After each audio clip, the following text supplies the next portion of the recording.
In the vast expanse of the Asian steppes, where the sky meets the earth in an endless horizon, a land of boundless potential lay dormant.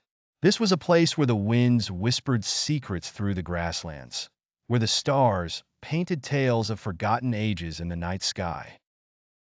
It was a world of raw beauty and untamed spirit, where tribes roamed freely, each living in isolation, unaware of the destiny that awaited them.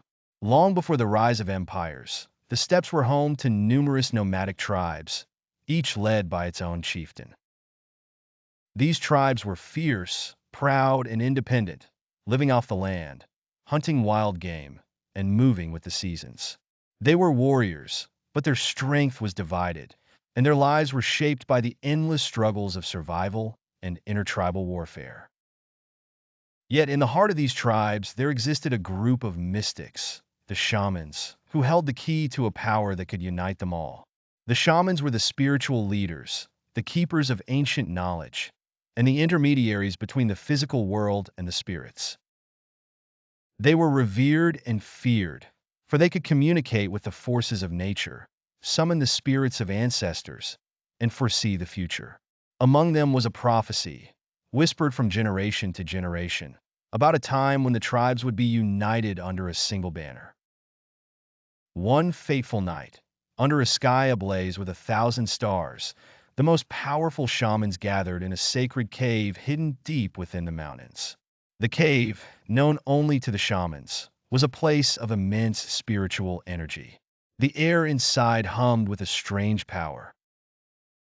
The walls were etched with symbols of ancient rituals, glowing faintly in the dim light of the torches. The shamans sat in a circle around a blazing fire, their faces illuminated by its flickering light. They began their ritual, chanting in low, rhythmic tones. They called upon the spirits of the earth, the wind, the fire, and the water. Their voices rose and fell in harmony, creating a symphony that resonated through the cave, shaking the very ground beneath them. As the chants grew louder, the fire in the center of the circle blazed higher. Its flames danced wildly.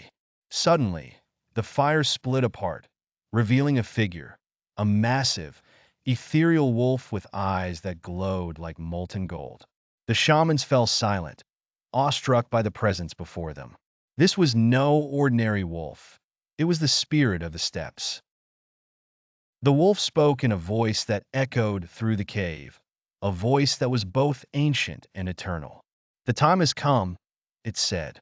"The tribes must unite, for there is one among you who will rise to lead them. He will be a child of the steppes, born with the strength of a lion.